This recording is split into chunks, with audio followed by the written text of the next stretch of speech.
Mi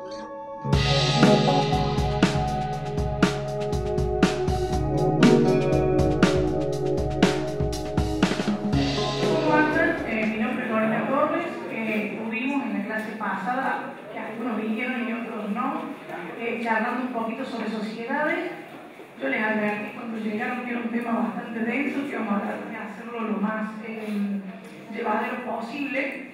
Hicimos toda la parte general de la ley, que en realidad les di toda la materia que doy en la facultad de la universidad, pero resumida.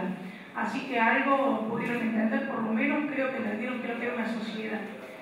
Y quedamos de que hoy íbamos a ver algunas cositas que me faltaron de desarrollar en la clase pasada y algo nuevo sobre sociedad por acciones o sociedad anónima simplificada.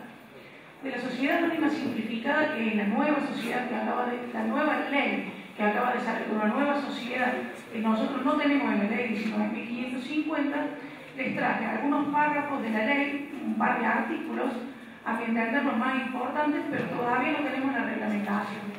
Con lo cual hay una serie de organismos que se van a crear, que al no estar reglamentados todavía no se crean, con lo cual no sabemos cómo van a funcionar, pero bueno, los vamos a mencionar. Tiene algunos beneficios impositivos importantes, entre ellos que se puede deducir lo que ustedes aporten de ganancias. Creo que eso debe ser uno de los puntos más importantes. También el acceso al crédito y la constitución de manera rápida, de 24 horas desde que se recibe la documentación. No es que 24 horas, como le decíamos el otro día, yo lo mando y a las 24 horas estoy trabajando, sino que lo empieza a complicar un poco. Te dice 24 horas desde que he recibido la documentación. Y después le vamos a ver los requisitos que para cumplirlos no son tan fáciles, pero una vez que los tengan a todos, quizás la puedan contribuir en 24 horas. Vamos a entender que se puede. Todavía no hay ninguna charla de esto, recién a partir de mayo se va a hablar con la reglamentación y si ustedes la buscan en internet van a encontrar que hay una sociedad con el mismo nombre en México que hace tiempo que ya está funcionando. Bueno, antes de empezar a hablar de la sociedad anónima simplificada, yo dije que iba a traer algo que me diera la gente de AFIP sobre los montos, sobre los que trabajan para pymes. No se los pude pasar en el PowerPoint porque me lo mandaron hace un ratito, me lo mandó uno de los contadores de AFIP y me manda dos clasificaciones que se las voy a leer para que tengan una idea de qué monto estamos hablando para que sea considerado pymes. Acuérdense que es una clasificación a los fines también impositivos. Y me manda un mail con lo que usan ellos y dice: se presentan dos criterios de clasificación muy relevantes para las pymes. En primer lugar, el de la Secretaría de Emprendedor y en segundo lugar, el de la Comisión Nacional de Valores. Entonces los dos tienen montos diferentes. Me las clasifica y me dice: tabla de clasificación de pyme. Si es micro, en la construcción tiene un tope de facturación de 4.700.000 pesos. Si es servicio, 3.500.000. Comercio 12.500.000, industria 10.500.000 pesos y agropecuario 3 millones. Eso es micro para la Secretaría de Emprendedores. Y es pequeña empresa en construcción cuando factura 30 millones de pesos, en servicio 21 millones de pesos, comercio 75 millones de pesos, industria y minería 65 millones y agropecuario 19. Con lo cual, que si ustedes están recién empezando, estos montos son como que están lejanos. De todas maneras, les leo esas dos categorías. Después hay dos categorías más, que es la mediana empresa o la mediana pyme de tramo 1 y de tramo 2. Entonces las va ordenando y según la facturación las va acomodando. Esto es la Secretaría de Emprendedores. Y la clasificación de la Comisión Nacional de Valores directamente le pone pyme sin dividirlo y te dice que agropecuaria tiene una facturación de 16 millones de pesos, industria 540 millones, comercio 650 millones, servicios 180 millones y construcción 270 millones de pesos. Estamos todavía bastante lejos y recién van a empezar, así que tenemos margen para trabajar con la facturación bastante. Cuando lleguen a estos niveles, bueno, ya hablamos de que van a estar un poquito más controlados. De todas maneras, eso es lo que se está trabajando ahora, es lo que están usando AFIP en este momento, en la última tabla, la última modificación, y si después la necesitan, me la piden. Vamos a empezar repasando un poquito la clasificación de sociedades y vamos a avanzar sobre lo que no vimos en la clase pasada. En primer lugar era la definición de sociedades, que yo se las he dividido en el rotafolio, que es un sistema medio arcaico, porque cuando llegué le pedí el pizarrón y me dijeron, no trajo un pendrive, no, necesito un pizarrón, le dije yo a los chicos, y hoy me ayudé un poquito, les traje un poquito de escrito en el PowerPoint. De todas maneras, a mí me gusta más explicarlo en el pizarrón para que ustedes lo entiendan. Pero bueno, vamos a ver con la definición que ya la hemos visto en la clase pasada, que dice ahora sociedad comercial cuando uno o más personas en forma organizada y de acuerdo a los tipos previstos por la ley se obliga a realizar aportes para destinarlo a la producción e intercambio de bienes y servicios, participando de los beneficios y soportando las pérdidas. A esto lo habíamos desglosado y habíamos visto todos los elementos que ustedes necesitan tener para poder constituir la sociedad. Lo más importante, donde nos vamos a detener hoy, es esta unipersonalidad o pluripersonalidad, donde dice una o más personas. Porque vamos a tratar de ver esta sociedad unipersonal que se creó en la ley, que sí está incorporada y que se llama SAU, Sociedad Anónima Unipersonal, que en la práctica no tiene mucho uso y que venía a ser destinada a las pymes. Y como no funcionó, ahora crean esta nueva sociedad, SAS, Sociedad por Acciones Simplificada, para solucionar el problema de la sociedad anónima unipersonal.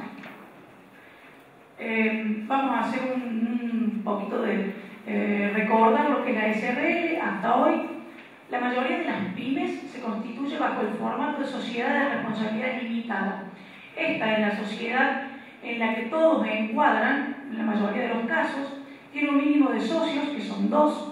Acá tenemos un problemita que en general, si yo tengo el 98% o tengo el 100%, pero necesito constituir una sociedad, necesito tener un nuevo socio.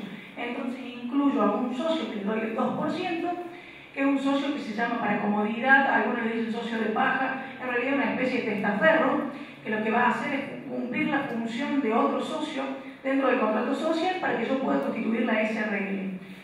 Viendo esto, se trata de solucionar este problema creando la sociedad unipersonal, para que no tengamos ese socio que es un socio de adorno.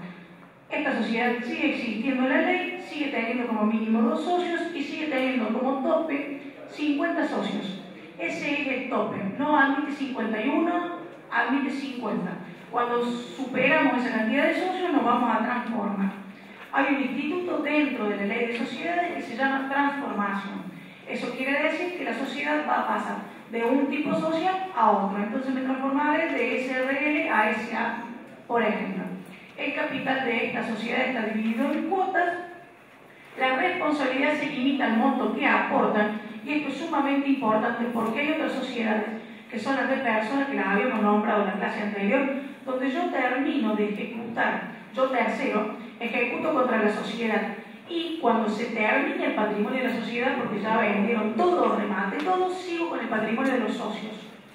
Entonces tengo 2 socios, remate todo, sigo con el patrimonio de él y luego con el de él hasta saltar todas las deudas. Como la SRL limita la responsabilidad, solo puedo ejecutar el patrimonio de la sociedad. Esto es porque la sociedad es una persona diferente al socio. Entonces nosotros dos creamos una sociedad y esa sociedad pasa a ser otra persona. En esa sociedad yo puedo poner bienes que si tengo deudas a nivel personal no me las van a poder ejecutar en la sociedad, me las van a ejecutar a mí.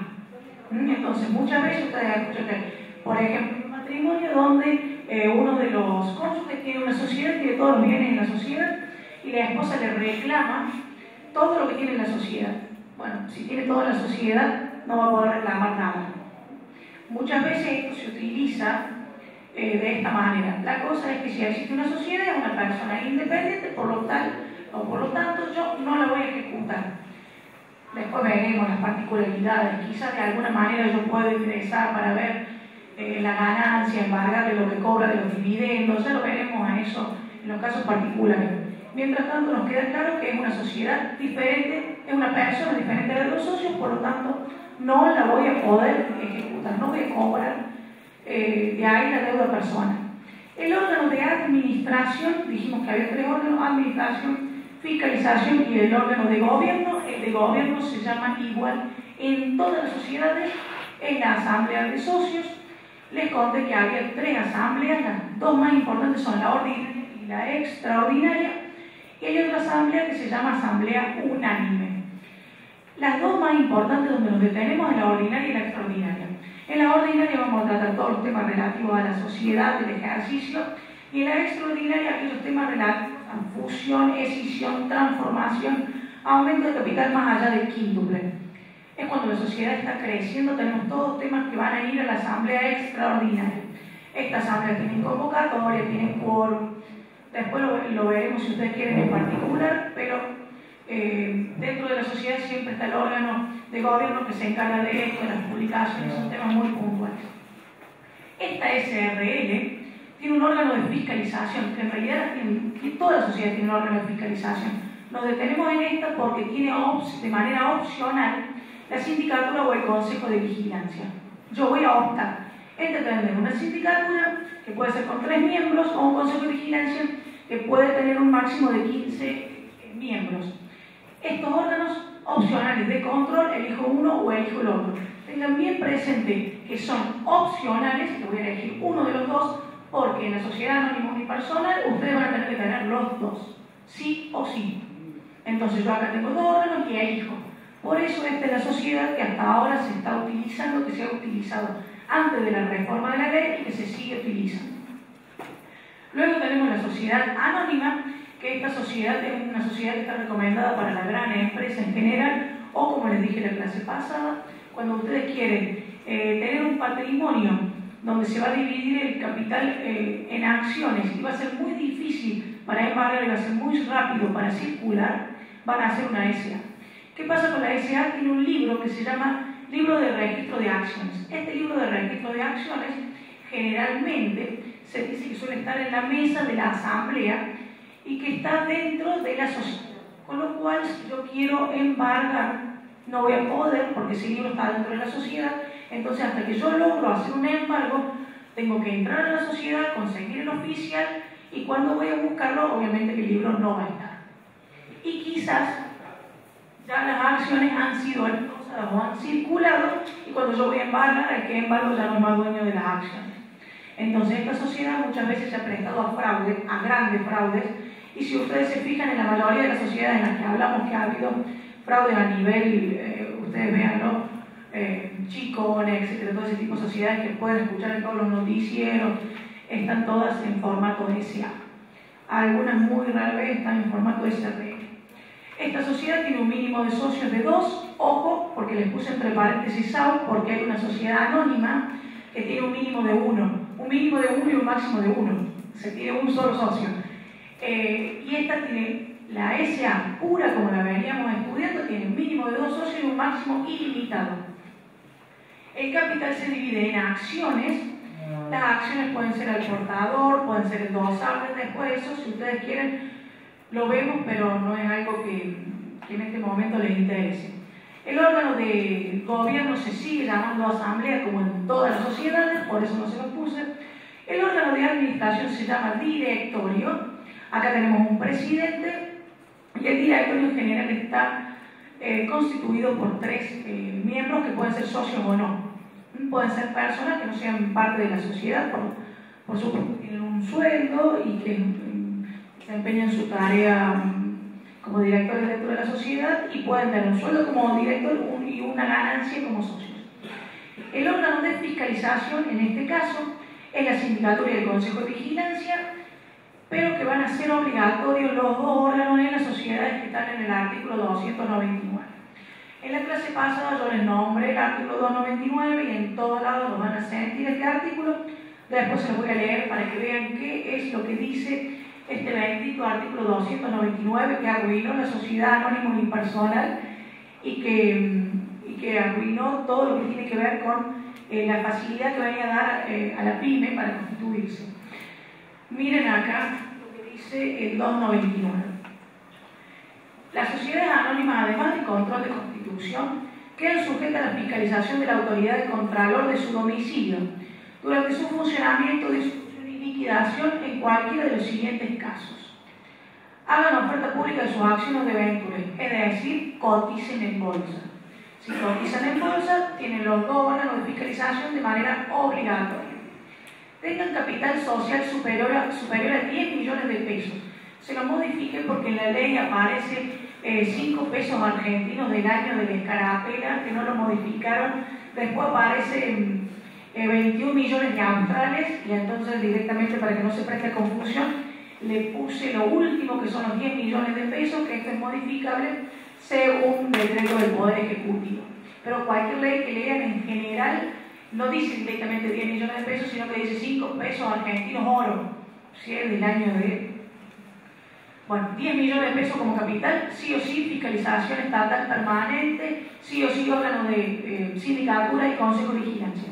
Sean de economía mixta o se encuentre comprendida en la sección sexta, realicen operaciones de capitalización, ahorro, en cualquiera de las formas que requieran dinero o valores al público con promesas, prestaciones o beneficios futuros, bancos, entidades financieras, todo lo que esté comprendido en la ley de entidades financieras. Exploten concesiones o servicios públicos. Se trata de sociedades controlantes o controladas por otra sujeta a fiscalización. Estas sociedades controladas o controlantes, cuando una sociedad forma parte de otra, entonces tiene poder para decidir en otra sociedad. Hablamos de grandes sociedades, de grandes empresas, por eso tienen este tipo de control. Y por último, incorporen este inciso 7 y los arruinan a todos los que vayan a constituir sociedades anónimas unipersonal a la sociedad anónima unipersonal. Le dice, señores, si ustedes constituyen una sociedad anónima unipersonal, las van a tener fiscalización estatal permanente. Así se denomina la fiscalización que tiene este artículo, y les dice van a tener que tener sindicatura y consejo de vigilancia de manera obligatoria. Con lo cual, chao, sociedad anónima unipersonal, muy pocos casos de constitución, destinado hoy a la gran empresa unipersonal, donde tenían ese socio de adorno. Bueno, sacamos al socio de adorno, constituimos una sociedad unipersonal, estamos hablando de una gran empresa. No hablamos de una pequeña empresa, no hablamos de una mediana, hablamos de una gran empresa. Vamos a hablar un poquito de esta sociedad anónima unipersonal. La característica es que tiene un mínimo y un máximo de socios, un solo socio, que el capital se divide en acciones, que el órgano de administración tiene un directorio, y como está constituido por una persona, en general tenemos una sola figura, que es el director, y que el órgano de fiscalización está compuesto por la sindicatura, el consejo de vigilancia y la fiscalización estatal permanente. O sea, 3 controles tiene. Yo les puse 2 y el artículo 299. Entonces, 3 órganos de control para controlar de la manera en que funciona la sociedad. Van a controlar la parte administrativa, la parte contable, todo. Un control muy importante, aunque si vemos las falencias que tenemos en algunas sociedades de gran escala, se ve que no es tan importante el control porque hay mucho fraude, o sea que hay algunos de los tipos de controles que no están funcionando. Quizás sea la fiscalización estatal permanente. Bueno, hasta ahora hicimos un repaso de la SRL, un repaso breve de la SA, y hablamos un poquito de la sociedad anónima unipersonal, que mucho más no hay para decir porque en la práctica no ha tenido mucho uso y viene mucha queja de la doctrina de los juristas, excepto los creadores, los demás no lo quieren. Los que la hicieron se ve que pensaron otra cosa, el espíritu era para la pyme, pero no funcionó así. Bueno, por eso ahora sacan esta nueva sociedad. En la clase pasada alguien me preguntó si seguían existiendo las sociedades de hecho y las sociedades irregulares. La ley agrega un capítulo, una sección, que se llama sección cuarta, que le da un nombre extenso y que dice de las sociedades no constituidas según los tipos del capítulo 2 y otros supuestos. O sea, todas las que no cumplan con los requisitos de la ley entran acá. ¿Cuáles son las sociedades que nosotros mencionamos acá que antes estaban con un nombre particular dentro de la ley 19.550? La sociedad de hecho y la sociedad irregular. Pero agrega, además de la de hecho y irregular, todas las que tengan algún tipo de incumplimiento de algún requisito de la ley. Acuérdense que en la sociedad de hecho no existe contrato, es una sociedad donde el contrato es fáctico, verbal. Nosotros tenemos una sociedad y operamos, trabajamos, vendemos, pero el contrato no existe. La sociedad entre nosotros existe, tenemos ganancias, nos dividimos las ganancias, funcionamos bien, pero no tenemos papel, no estamos inscritos, nada. ¿Qué es lo que nos da la posibilidad de la ley? De regularizarnos. No le llaman regularización como se llamaba antes, sino que le llaman subsanación. Es lo mismo, es la regularización de antes. No le llaman más sociedad de hecho, le llaman sociedades residuales a todas. Pero nosotros la vamos a seguir clasificando como de hecho irregular porque de manera didáctica es más fácil explicar cuál es la diferencia entre una y otra. Luego está la sociedad irregular, que es la sociedad donde tenemos el contrato pero no lo escribimos nunca. Y bueno, porque tenemos que pagar un abogado, porque tenemos que pagar un contador, porque hay que pagar tasa, y no podemos, así que no lo escribimos, pero funcionamos como sociedad, nos dividimos las ganancias y también afrontamos las pérdidas. Está el contrato, que lo tenemos hace 10 años, pero no lo escribimos y por ahora no sabemos si lo vamos a inscribir. Tengo que repetir las preguntas que me dicen porque si no después no se escucha. Me preguntan, ¿cuál es tu nombre? Sebastián, si te dan quit, ya vas a ver que ahora podés operar perfectamente con ese tipo de sociedad. Antes no, antes estabas como al margen de la ley y ahora la ley te permite algunas cosas que antes no. Entonces, la de hecho y la de irregular siguen existiendo, pero sin el nombre de hecho o irregular. Hoy se llaman residuales, libres, no sé, de la sección cuarta, pongan el nombre que ustedes quieran, son las que no cumplen con todos los requisitos. Son aquellas que omiten los requisitos esenciales, que para nosotros se llaman requisitos esenciales no tipificantes. ¿Qué quiere decir requisito esencial no tipificante? Hay un artículo 11 que tiene un montón de incisos. Todos esos incisos no son más que los puntos que ustedes tienen que tener redactados en el contrato. Entonces empiezan nombre, domicilio, estado civil, datos personales de los socios, plazo de duración de la sociedad, objeto, órganos. Esos son los requisitos esenciales no tipificantes. No tipificantes porque son para todas las sociedades. Después tenemos requisitos esenciales tipificantes, que son aquellos que son solamente específicos de cada tipo social. Entonces, todas las sociedades para constituirse cumplen con los requisitos esenciales no tipificantes. Y después, cuando yo adopto, por ejemplo, la SRL, cumplo también con los requisitos esenciales tipificantes. Tipificante viene de tipo. Nosotros en la sociedad tenemos muchos nombres de distintas sociedades. Esos nombres se llaman tipos sociales. Entonces, cuando vean requisitos esenciales no tipificantes, es ese bendito artículo 11 que tiene todos los incisos, que son todos después los artículos que ustedes van a tener en el contrato. Entonces dice, las cuales omiten requisitos esenciales. Por ejemplo, no tenemos contrato, nos falta alguna parte esencial del contrato o incumplan con las formalidades exigidas por la ley. Tenemos el contrato, pero no lo inscribimos.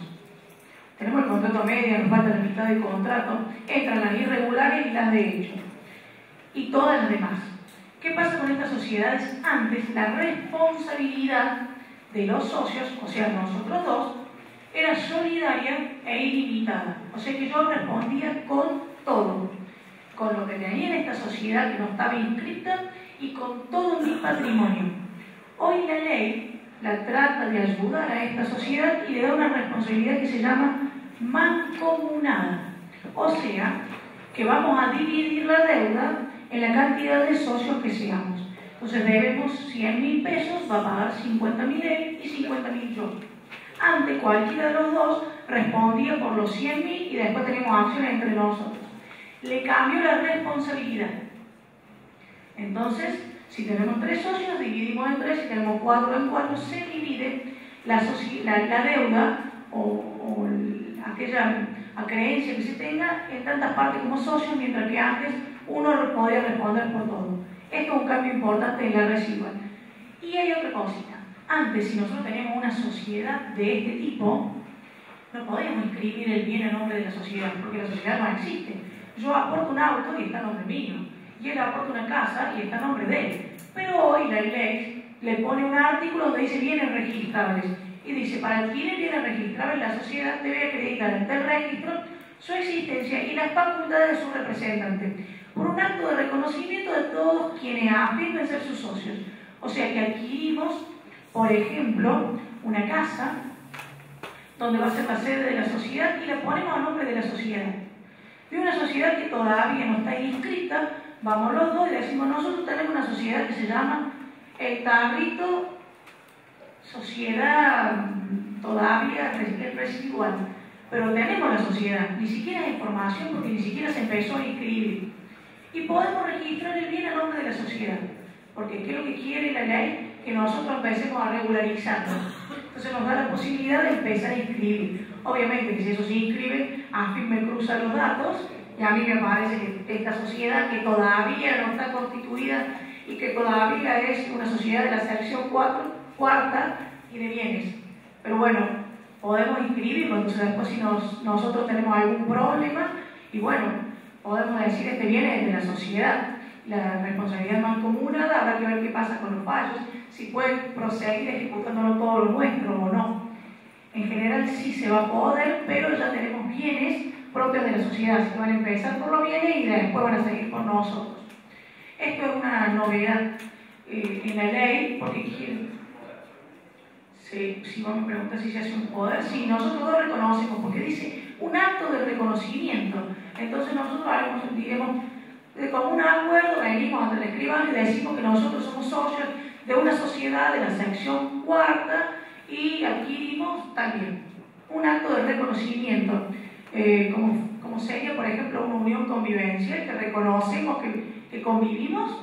Bueno, vamos a reconocer que tenemos una sociedad.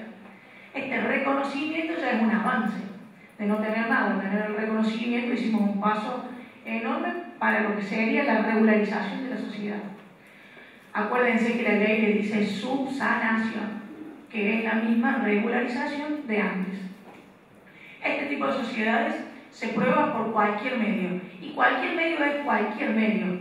Entonces yo pruebo por mails, por correos, por WhatsApp, si los quiero certificar, por testigos, por peritos, etc. La ley dice cualquier medio de prueba. Que ustedes después lleven por ejemplo, una exposición que hicieron en la policía y que el juzgado le diga que esto no vale como medio de prueba, ya es el criterio del juzgado. Por lo pronto la ley dice cualquier medio de prueba. Por ejemplo, si yo me separo de él y me voy a una exposición que me retiro del hogar, la presento como prueba y digo, señora jueza, yo me fui del hogar el 1 de noviembre, acá tengo la exposición, el juzgado contestó a esto, no es medio suficiente de prueba. La ley dice, pruebe con cualquier medio, por ejemplo en ese caso. Acá también. Entonces traten de juntar la mayor cantidad de pruebas, porque quizás una sola no les sirve. Más allá de que la ley diga cualquier medio de prueba. Entonces van a tener que ir a una reposición de ese decreto para ver si les toman ese medio de prueba. Hoy cualquier medio de prueba, lo que dice la ley es cualquiera. Testigo, perito, pericias contables, documentación, escritos y... ¿Cómo? Sí, con el celular también, hoy se pueden certificar con mensajes que tenga, WhatsApp, todo eso es medio de prueba. Hoy los correos son medios de prueba, entonces todo esto sirve para probar, esto es para probar la existencia de la sociedad. Entonces yo, tercero, conozco de que ellos tienen un contrato, ese contrato es oponible. Oponible quiere decir que puedo decir sí, existe la sociedad. Inoponible sería decir, no lo puedo presentar. En este caso, si yo conozco, esto es oponible, me lo van a oponer y me decir, no, vos sabías que existía la sociedad. Entonces le da una característica más, que es si el tercero tiene conocimiento de esa sociedad, entonces va a ser oponible. Ellos me van a decir, no, vos sabías que nosotros éramos una sociedad. No me pidas todo a mí, porque vos sabés que nosotros somos sociedad. A diferencia de antes, donde no era oponible. Entonces ahora es oponible. Entonces, acá está lo del artículo 24, donde dice lo de la responsabilidad. Y después dice, salvo que la solidaridad con la sociedad o entre ellos, salvo es mancomunada, salvo pacto en contrario. O sea, si nosotros queremos responder con todo, respondemos con todo. La ley, como principio general, dice que es mancomunada. Vamos más o menos entendiendo hasta ahí. Esto es lo que estamos hablando, sociedades de hecho irregulares, las que no tienen inscripción. Acá está el artículo de la subsanación, que yo no se los voy a leer, pero que les conté recién que antes de este procedimiento tenía un título que se llamaba regularización y hoy se llama subsanación.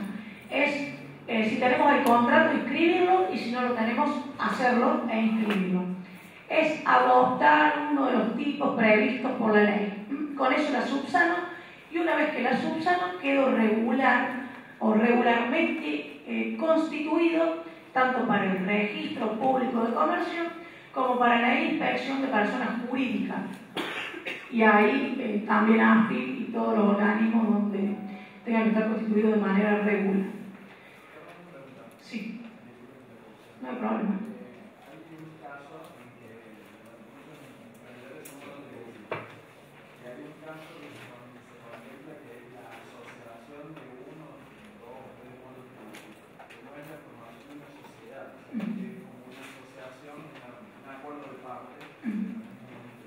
Sí, él me pregunta si cuando se unen varios monotributistas pueden formar algún tipo de sociedad.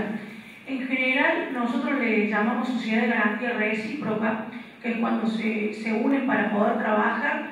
Eso sí se utiliza en la práctica, nosotros lo vemos, no encuadra dentro de la ley de sociedades. Para nosotros no es un tipo social, no existe la 19.550, pero a los fines tributarios vos estás inscrito como monotributista, estás regularizado de alguna manera en AFIP y podés unirte, pero no encuadras dentro de la ley 19.550.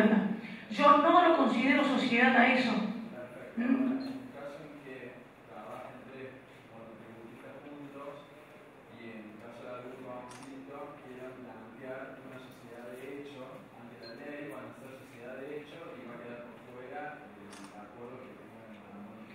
Si estos tres, como él pregunta si los monotributistas, por ejemplo, que sean tres, trabajan juntos, tienen un conflicto y quieren hablar de que eran o poner de que eran una sociedad, no le llamemos de hecho, sino residual, esta de la sección cuarta, sí, van a decir que eran una sociedad residual, que algún requisito no habían cumplido y van a tratar de regularizarse. Después, el acuerdo que tengan entre ellos, eso es privado. Fíjense que la subsanación, quiero decir que la responsabilidad dice, excepto los acuerdos entre las partes. Eso puede ser.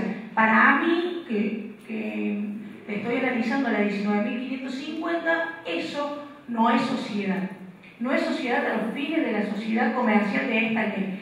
Pero en la práctica, muchos abogados, muchos contadores, abogados y contadores, corredores, martilleros se asocian, son monotributistas, y formaban lo que antes se denominaba sociedad civil, que hoy no existe más. La sociedad civil estaba regulada por el Código Civil, teníamos el Código Civil y el Código de Comercio. En el Código de Comercio teníamos esta ley, que era la 19.550, que es, porque sigue existiendo, de la que estamos hablando, y en el Código Civil teníamos las sociedades civiles. No existen más. No las podemos constituir, pero sí podemos ser este tipo de sociedad. Perfectamente.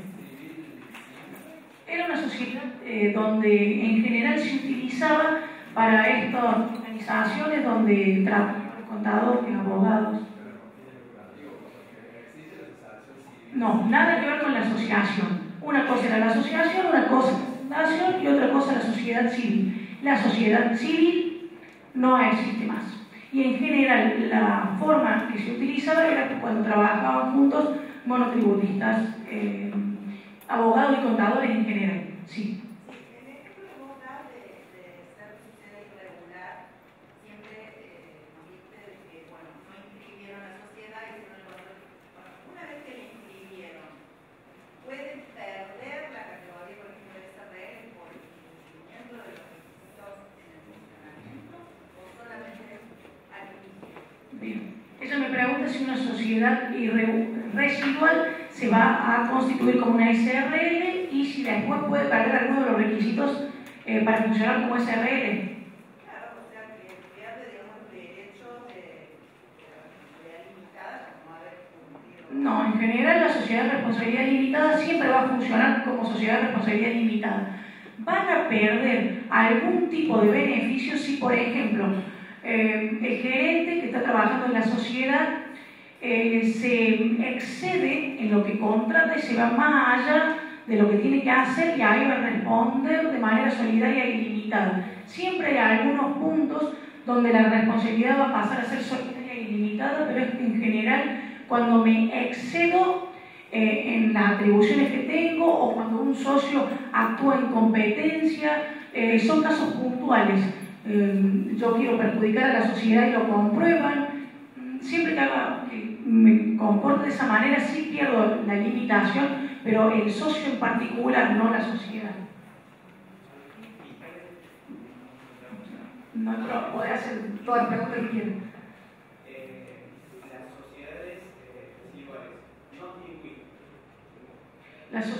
Él me pregunta si la sociedad residual tiene quit. Como yo ahora te digo que vos la podés declarar, cuando vos la declares después podés decir yo tengo una sociedad residual y tenemos un quit. Y podés operar. Vos vas a poder trabajar con esta sociedad. Todavía en la práctica no tenemos mucho uso, porque acuérdense que esto es nuevo. Está tratando de regularizar la sociedad, pero todavía no hemos visto casos donde haya problemas, como todo lo que venimos viendo en el Código Civil nuevo. Algunas cosas ya han salido, otras no. Todavía necesitamos hacer jurisprudencia. No sabemos por lo pronto si vos haces un reconocimiento de esa sociedad, podrías sacarle un quit y operar con esa sociedad y encuadrar dentro de esta sección 4. Sí, depende de la... Sí.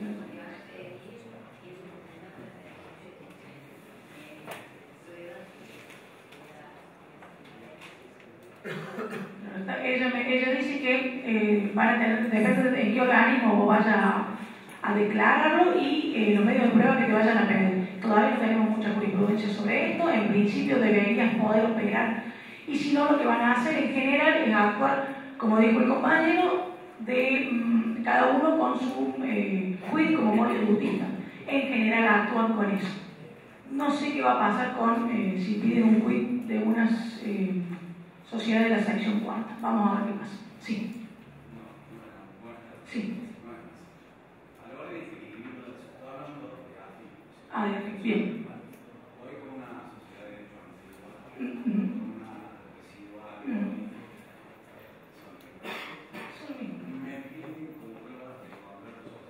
Bien. Entonces, ahí me otorgan, no me dicen A, B y C tienen un número de 1, 2 y 3, y por lo tanto voy a inscribir a 1, a 2 o a 3. No, me dicen, hago un contrato privado, ese es el medio de prueba, yo a partir de ahí te doy un. ¿Cuál es tu nombre? Bien. Alberto, muy bien aclara esto, él dice... Él me dice...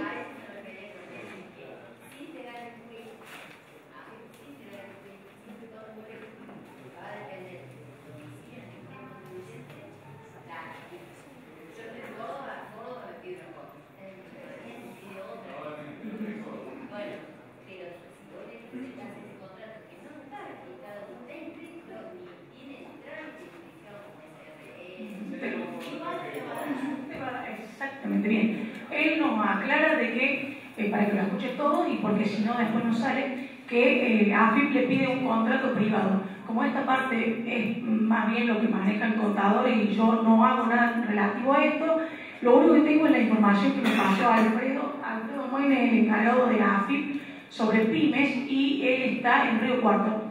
A los fines de lo que me está diciendo Alberto, les piden un contrato, que no hace falta que esté inscrito, con lo cual contrato privado que tienen entre las partes.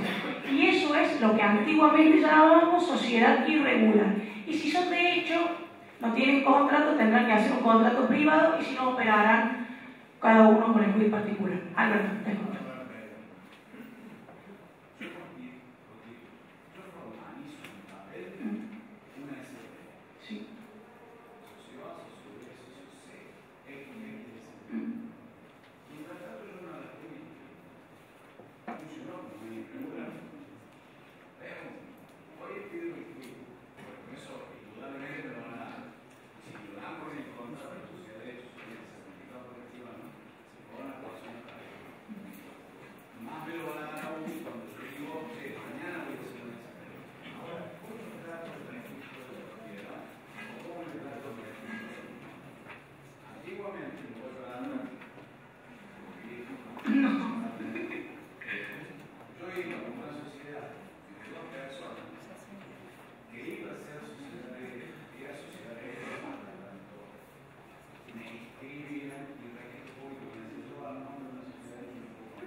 pueden inscribirse. Podrían los registros inscribirse. No sabe cómo. El registro te lo tiene que inscribir. Bueno, él pregunta, si yo voy hoy con un contrato de SRL, pero que no esté inscrito, con lo cual soy una sociedad residual, y la ley me dice, señores, que los bienes se deben inscribir. Eso dice la ley. ¿Qué está haciendo el registro? En principio, tendría que estar inscribiendo. En la práctica nosotros no tenemos jurisprudencia, no tengo ninguna denegación que haya ido a juicio para saber cómo están actuando. Antes no te lo iba a inscribir, tal cual tenés razón, te decía, inscribirlo en condón. Hoy la ley te dice, viene registrable, te marca un artículo y te dice, se debe inscribir. Entonces lo vas a inscribir porque lo que quiere es que vos te regularices, que subsanes. Ahora, ¿cuánto tiempo va a pasar desde que yo te inscriba el bien hasta que te intimen o de alguna manera busquen, porque van a buscar que vos te regularices? No lo sé. De alguna manera van a buscar que vos inscribas.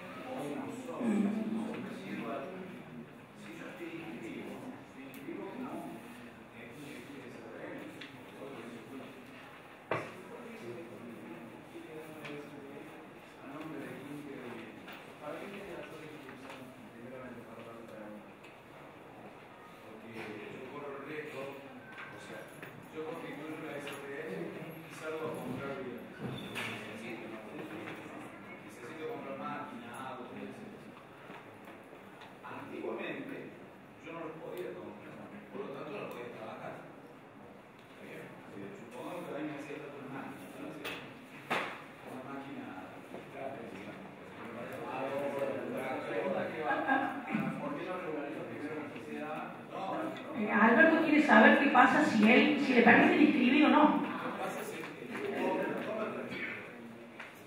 La ley dice que te lo tienen que tomar. Eso dice hoy la ley.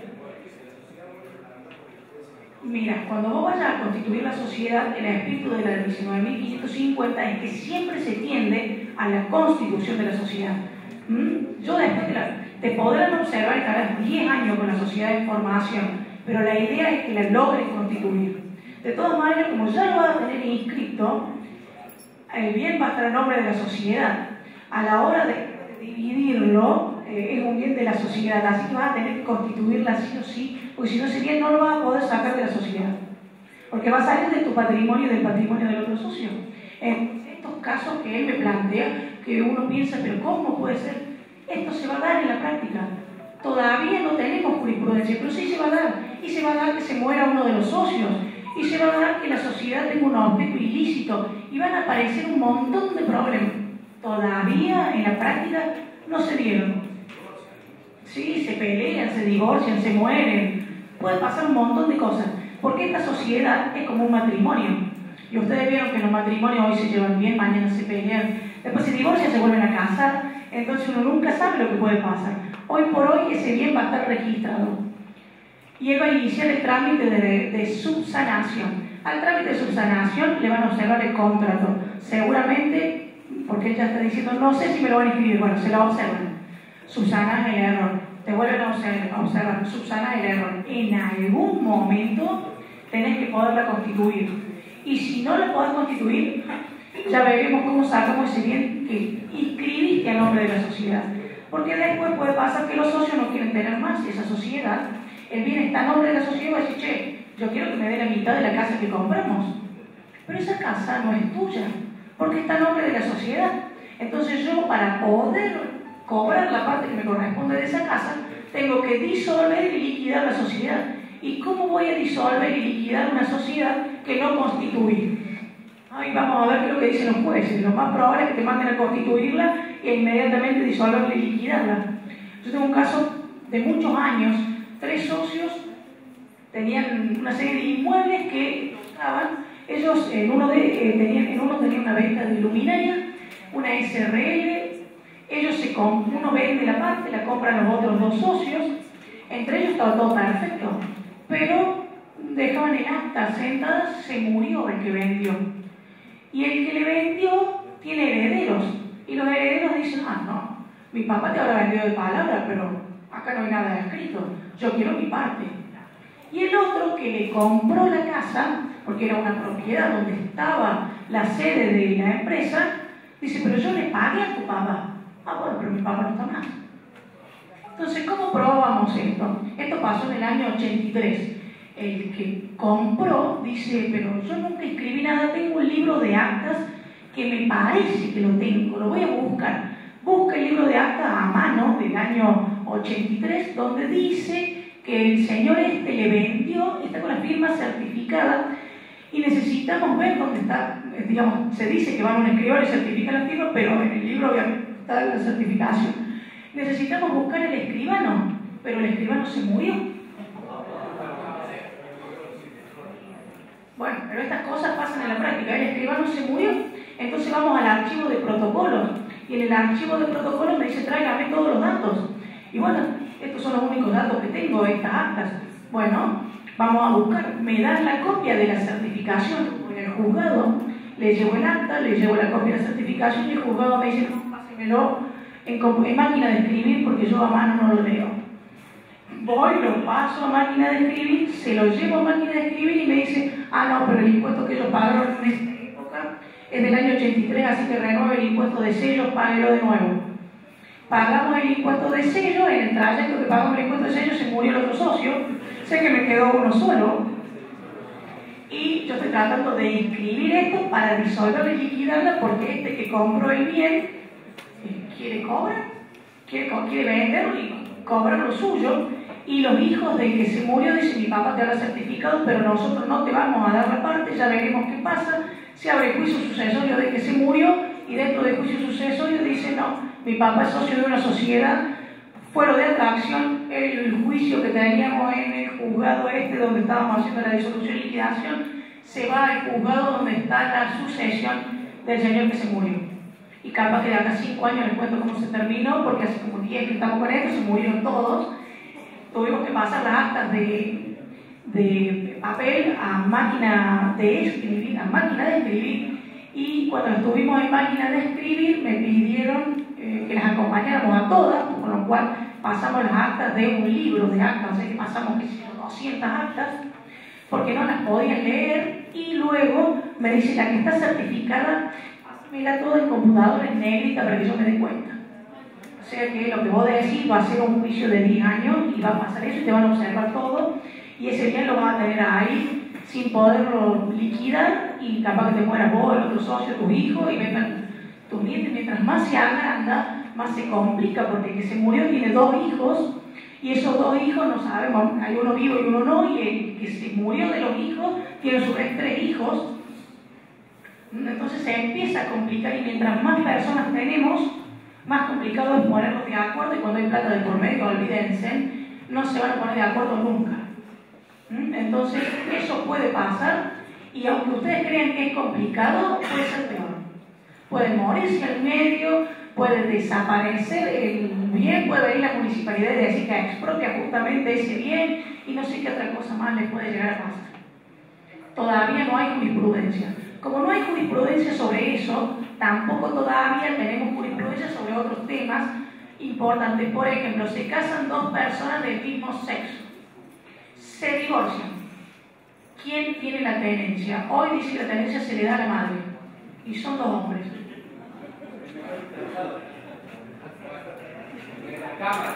Bien, y si son 2 mujeres, el régimen de visita, porque la tenencia se le da a la madre, el régimen de visita se le da al padre, y son 2 mujeres, son las 2 madres. ¿A quién le damos el régimen de visita? Todavía esas cosas no las tenemos en jurisprudencia. No las tenemos en jurisprudencia. Acaba de salir un fallo, un chico quería irse de viaje a Chile, la madre le dijo que no. El chico fue a tribunales, el juez le dijo no, porque tiene que ser tu madre que te dé la voluntad para que vos puedas viajar. Fue a la Cámara, el juzgado en la Cámara le contestó sí, porque la voluntad del niño la reprima. Así que cuando tenga 15 años se va a Chile, a Estados Unidos, se hace una operación de cambio de sexo, qué sé yo lo que pasa. Es un código moderno este. No sabemos qué es lo que va a pasar. Y con ese tipo de problemas menos que menos. Yo les cuento en mi caso donde a mí se me murieron todos. Me queda uno y al paso que vamos se me va a morir también. Así que traté por ir. Sí. sociedad comercial en un aspecto que decía que la transferencia de las cuotas sociales, tanto en cuanto no te inscribes en el registro público, no lo ponía el tercero. La transferencia de las cuotas sociales, pero esto es cuando yo las vendo. Cuando yo vendo las cuotas que quedaron inscritas. En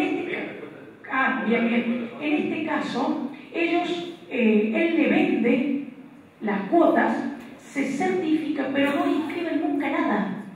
Entonces, no es oponible, pero tenemos la certificación y no sé qué va a pasar. No sé qué va a pasar. El que compró y pagó y tiene un recibo de que pagó, pero pagó en australes. Vamos a convertirlo, vamos a ver cuánto. No sé qué es lo que puede llegar a pasar. Ya veremos qué es lo que nos piden. Si nos pidieron que pasáramos todo, una máquina de escribir, imagínense qué puede llegar a pasar. Y los libros tienen 200 años, no sé de dónde sacó el libro. La verdad que no sé. Incluso antes uno iba al archivo de protocolo y vos podías pedir, según la fecha tanto, que te dieran esa copia. Hoy yo, como abogada personalmente, si el archivo de protocolo no me lo dan, tengo que hacer otro tipo de gestión. Al menos la última vez que lo intenté sacar no me lo dieron. Se necesita otro tipo de gestión. Hoy los escribanos tienen toda una serie de requisitos. Ellos hacen una transferencia, un depósito a una cuenta, se hace un depósito rapidísimo para sacarlo para un escribano. En el caso mío tendría que tener una cuenta y hacer una serie de trámites. Que bueno, no, como yo no soy escribana no lo hice, pero quizás si uno lo hace puede sacar estas cosas. Esto estaba en el archivo, o sea que también llevaba su trámite de sacarlo. De todas maneras, como dice, si no está inscrito no es oponible, pero tenemos el acta, vamos a ver qué pasa. Ya veremos, de acá a 10 años les cuento. Por lo pronto lo que dice Alberto es como dice él, tal cual, si yo tengo el contrato, sí, y lo inscribo después. El problema de inscribirlo sería si no termino el trámite, me inscriben el bien y yo no termino el trámite de inscripción, porque yo pudiera decir, sí, yo tengo un contrato de sociedad de responsabilidad limitada, pero nunca regularizarme. Es de responsabilidad limitada entre nosotros. Después no me regularizo nunca. Puede pasar un montón de cosas. La ley todavía no tiene jurisprudencia en todo esto. Ya veremos, como les conté, esos casos de familia. ¿Por qué les cuento eso? Porque son los casos donde ustedes más se van a dar cuenta de que no sabemos qué hacer. No sabemos qué hacer porque les puse ese caso de grotesco. Bueno, tengo un caso, una persona del mismo sexo que se casó, quién es el padre y quién es la madre. Para que ustedes vean que no sabemos para dónde va a ir esto en la jurisprudencia.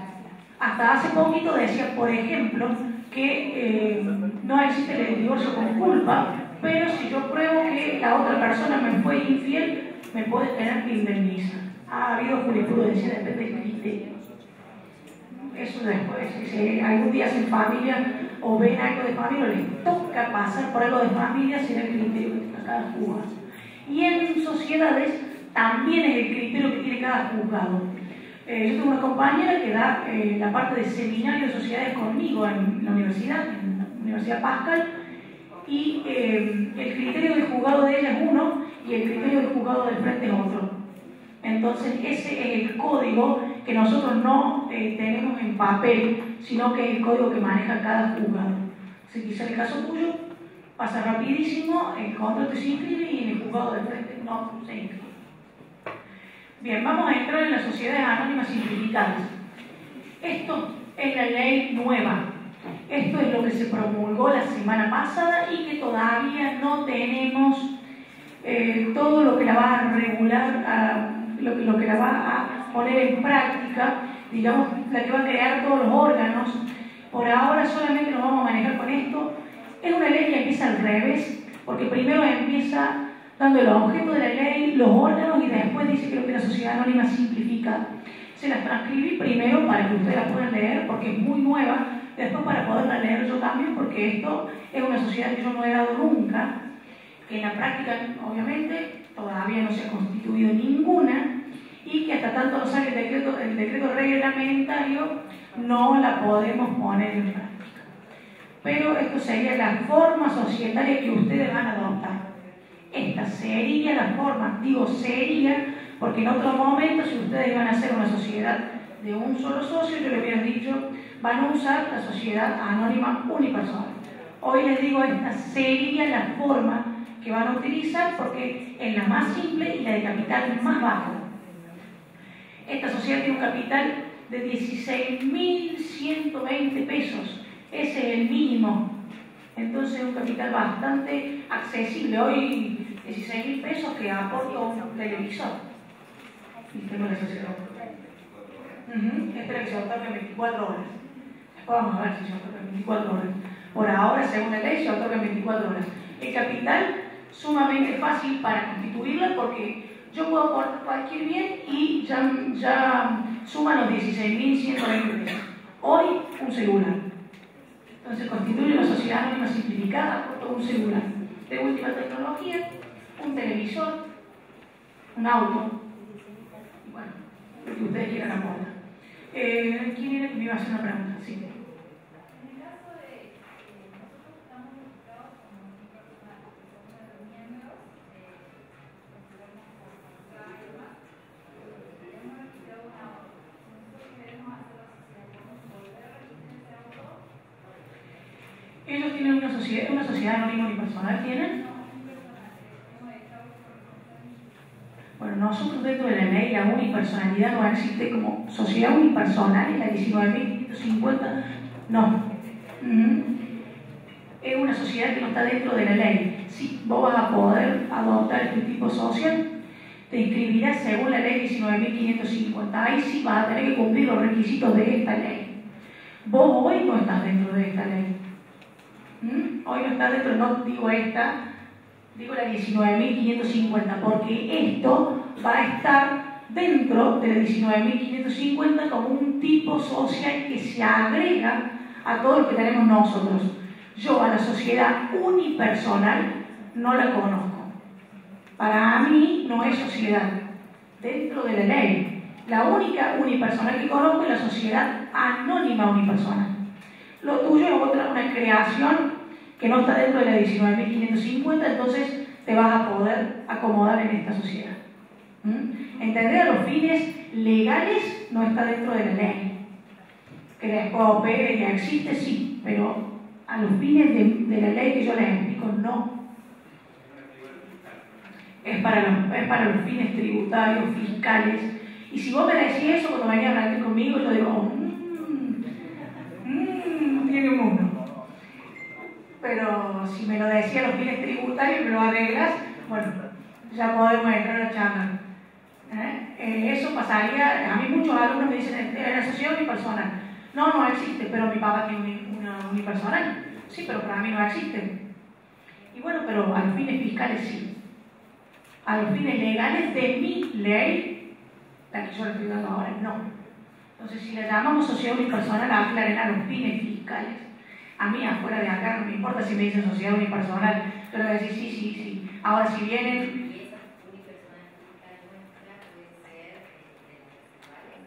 Para mí la unipersonal de ustedes es una residual. Yo digo esta sociedad es una sociedad residual, que luego seguramente se va a constituir como esta forma social, si ustedes quieren, y si no, como la que ustedes quieran dentro de la ley. Pero a mi criterio esa sociedad no existe.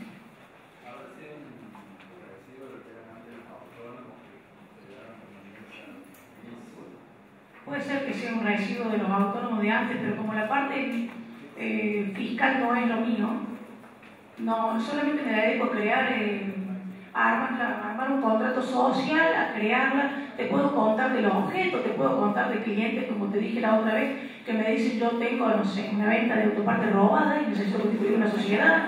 Y yo le digo, bueno, hagamos de cuenta que no me dijiste nada, tenemos una sociedad que vende autopartes. Yo te puedo explicar de eso. A los fines fiscales, tributarios, te voy a decir, bueno, anda un contador y el contador dirá, bueno, esto lo vamos a declarar y esto no. Porque no todo lo que tenés lo declaran en general. A veces hay cosas que se tratan de ayornar, porque muchas veces la carga impositiva, lo que dicen los clientes, que la carga impositiva es muy grande, sobre todo cuando se tienen empleados. No sé exactamente qué pagan. Yo lo que me encargo de ver es de constituirla y después de ver si viene mi cliente con un problema laboral, ver cómo hacemos para solucionarla. Acuérdense, solamente que lo que yo manejo es la parte legal, y dentro de lo legal, lo que ahora hablamos de las 19.550. Y hay una infinidad de supuestos que pueden suceder dentro de esta ley. Bueno, avancemos con esta sociedad. Dice que se llama Sociedad por Acciones Simplificadas, es la ley 27.349, y el nombre que tiene la ley es Ley de Apoyo al Capital Emprendedor. Esta sería la que van a llamar como la ley para pymes, ley de pymes. El objeto. El artículo 1 dice: la autoridad de aplicación. El presente título tiene por objeto apoyar la actividad emprendedora en el país y su expansión internacional, así como la generación de capital emprendedor en la República Argentina.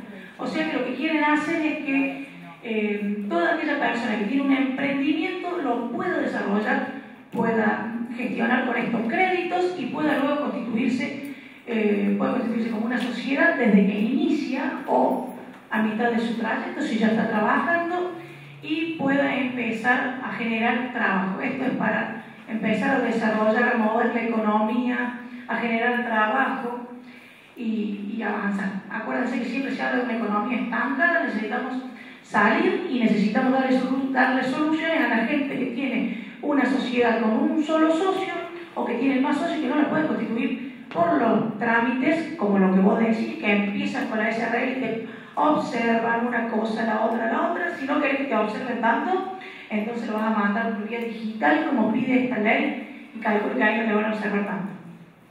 Ya veremos. De todas maneras, yo les cuento que muchas veces en tribunales la impresora que tienen es a chorro tinta. Así que ya vamos a ver si llega esto en 24 horas. Si llega a tribunales, al juzgado donde ustedes lo presenten. Supuestamente la presentación en organismos fiscales. Bueno, dice que va a tratar de que apoyar el capital emprendedor, apoyarlo con créditos, apoyarlo con fomento, con programas, con cursos y con todo lo que pueda ser necesario para que ustedes lleven adelante el emprendimiento, microemprendimiento que estén desarrollando. A eso tiende la ley, ese es el objeto. Después dice que se va a promover el desarrollo del capital emprendedor. Y este capital emprendedor después lo va a definir. ¿A qué llamamos capital emprendedor? Porque ya empieza a introducir terminología que es toda nueva. A mí me pone emprendedor, capital emprendedor, términos que dentro de la ley para mí no están. Yo conozco el término socio, aporte, capital, pero no emprendedor o, por ejemplo, capital emprendedor. Y habla de la Secretaría de Emprendedores y de la pequeña y mediana empresa del Ministerio de Producción, que esta será la autoridad de aplicación. O sea que la Secretaría es la que va a llevar adelante todo lo que establece esta ley. Viene un artículo 2 donde los va a definir. Dice que emprendimiento y emprendedores, a los efectos de esta ley, se entenderán por emprendimiento, o sea lo que van a hacer ustedes, a cualquier actividad con o sin fines de lucro. Si yo estuviera dando comercial, que es una de las materias que doy, y ustedes me dicen sin fines de lucro, le digo, esto no es comercial. Esto no entra dentro de la materia comercial, porque una de las características de que sea comercial es el lucro. La ley me dice, cualquier emprendimiento con o sin fines de lucro desarrollado en la República Argentina por una persona jurídica nueva o cuya fecha de constitución no excede los 7 años. O sea, por una persona jurídica que constituyo ahora o una que no tenga mayor antigüedad que 7 años. O sea que esta de mis clientes que ya se fueron muriendo todos, que tienen como 20 años, no sirve. Tiene que tener un plazo máximo de 7 años. Vamos a ver desde cuándo se cuentan los 7 años. Dice de la fecha de constitución. Fecha de constitución. Fecha en que yo firme el contrato constitutivo, fecha en que yo lo llevé a tribunales para la inscripción o fecha en que tribunales me ordenó la inscripción en el registro público de comercio y la inspección de personas jurídicas. No lo sabemos todavía. Entonces, este emprendimiento es con o sin fines de lucro. Yo antes, cuando tenía algo sin fines de lucro, en general lo constituíamos de otra manera. Se buscaban otro tipo de figuras que a veces podían entrar acá, qué sé yo, algunos se constituían como asociaciones, como fundaciones. Bueno, ahora aparece esto, que el emprendimiento es con o sin fines de lucro. Ya veremos qué pasa con nosotros dentro de la cátedra de sociedades y de comercial con esta palabrita con o sin fines de lucro. Se va a armar un lío terrible, porque para nosotros sin fines de lucro no es comercial. Así que, ¿cómo vamos a decirle que la ley de sociedades regula sociedades comerciales y una que no? Y una que es comercial pero que puede ser sin fines de lucro. Exacto. Ya acá tenemos un problema. Y dentro de la categoría emprendimiento dice, se considera emprendimiento y da dos tipos de emprendimiento. ¿Qué? 6:30 ya. Empezamos a las 5, ¿está bien? Oh, santo Dios, tenemos que apurarnos. Dentro de la palabra emprendimiento lo divide entre emprendimiento dinámico y emprendimiento. Vamos a ver qué dice. Emprendimiento dinámico es una actividad productiva con fines de lucro. Entonces, dinámico es el que tiene fines de lucro, cuyos emprendedores originales conserven el control político de la persona jurídica, entendido como los votos necesarios para formar la voluntad social, elegir a la mayoría de los miembros del órgano de administración y adoptar decisiones en cuanto a su gestión. Y acá me agrega algo, vieron que dice el control político de la persona jurídica y que sean los emprendedores originales. Nosotros dos creamos la sociedad y después incorporamos socios. Ah, no, pero me dicen que tienen que ser los emprendedores originales. O sea, yo cuando creo una sociedad, si formo una SA, acá me dice que puede ser una o más personas. Y después me dice que tengo que tener el control. Los originarios, el contrato originario, por ejemplo, Arcor tiene un contrato originario donde están los fundadores, que no son los mismos que los que hoy están en el contrato. Acá me dice que tiene que tener la decisión los originales socios de esa sociedad, los originales emprendedores, porque no los llaman socios, los emprendedores originales. Y tienen que mantener el control, o sea que tienen que tener la mayoría. Quiere decir que esa sociedad que se constituyó hace 7 años tiene que estar todavía con los socios originales. Si agregué otros socios ya no son los originales. Vamos a ver qué pasa con esto.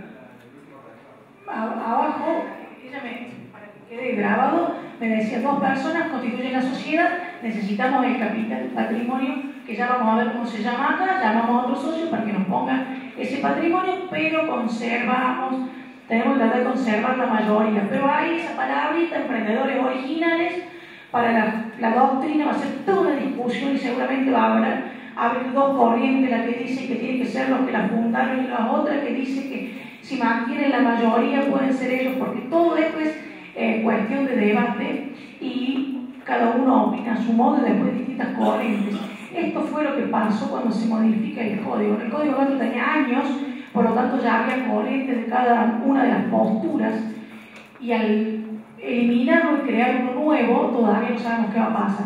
En general se debería haber modificado el que había mucho que modificar, pero sí era bueno si lo hubieran modificado porque tenía cosas muy importantes y un léxico que este nuevo código no tiene. Si ustedes pueden leer este código, es un código que parece un manual, define claro para leerlo, pero el otro era como, tenía más trayectoria, tenía notas, incluso nosotros a veces estudiábamos las notas y había profesores que nos tomaban ejemplos o casos prácticos de las notas, había que leer una letrita minúscula para poder saber qué es lo que nos iban a tomar. Ahora está como más sencillo porque es una especie de manual. Vamos a ver qué dice después. Dice la calidad de emprendimiento. Vimos emprendimiento dinámico y ahora vemos emprendimiento solo. Se perderá en caso que se deje de cumplir alguno de los requisitos mencionados. Y es lo que me decía, el más abajo lo aclara. O sea que este emprendimiento dinámico, y ojo con esto porque dice emprendimiento dinámico que tiene fin lucro. Y antes me dijo que podía tener fin de lucro o no. Y ahora me dice que emprendimiento se pierde si no cumplimos alguno de los requisitos mencionados. Bueno, vamos a ver qué es lo que hace la regulación de esto.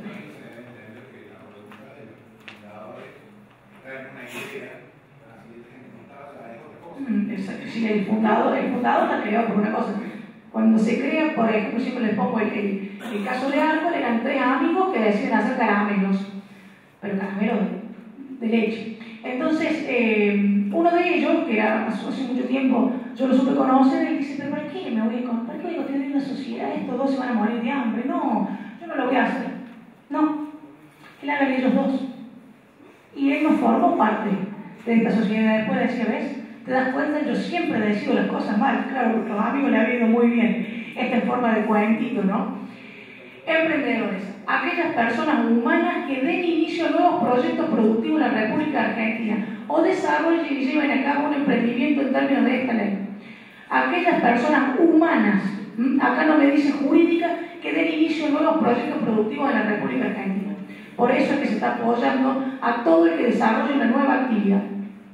En el caso de las personas humanas no registradas, y acá vamos a ver qué pasa. En el caso de las personas humanas no registradas ante la Administración Federal de Ingresos Públicos, o sea que incluyó a AFIP en el artículo, y que no realicen aporte a la seguridad social, se instruye al Poder Ejecutivo Nacional a adoptar un plan de regularización tendiente a favorecer la inclusión de estas personas y la posibilidad de gozar de los beneficios de esta ley y el acceso al financiamiento en igualdad de condiciones.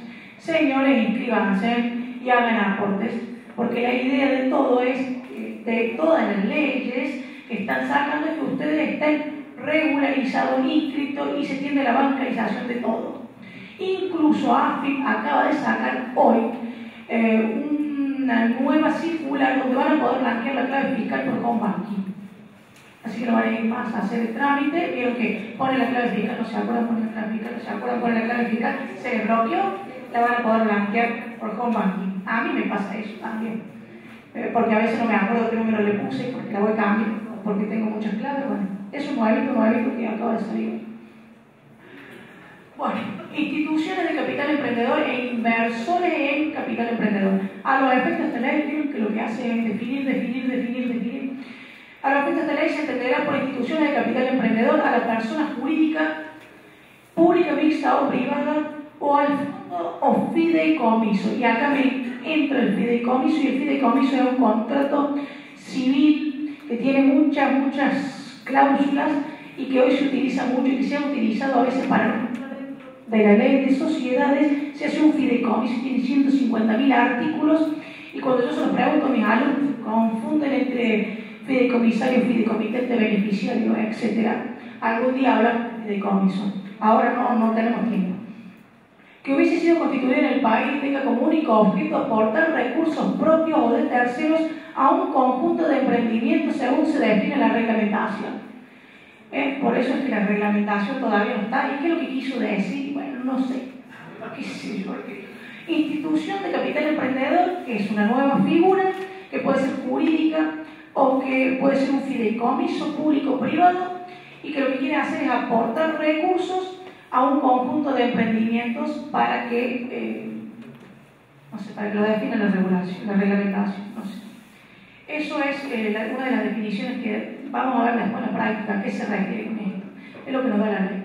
Serán considerados inversores en capital emprendedor a los efectos de esta ley. Persona jurídica, pública, privado, mixta, fondo o fideicomiso público, privado, mixto, que invierta recursos propios de terceras instituciones de capital emprendedor. Y ustedes saben por qué ponen todo esto, porque ustedes van a poder deducir ganancias.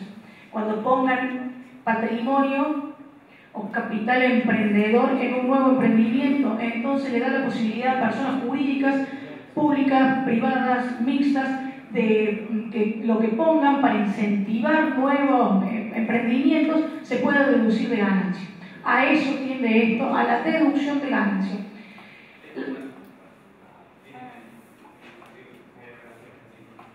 Más o menos, ya vamos a ver cómo, no vamos a alcanzar, pero vamos a ver cómo va ustedes van a ver cómo funciona esto en la práctica. Yo después les cuento.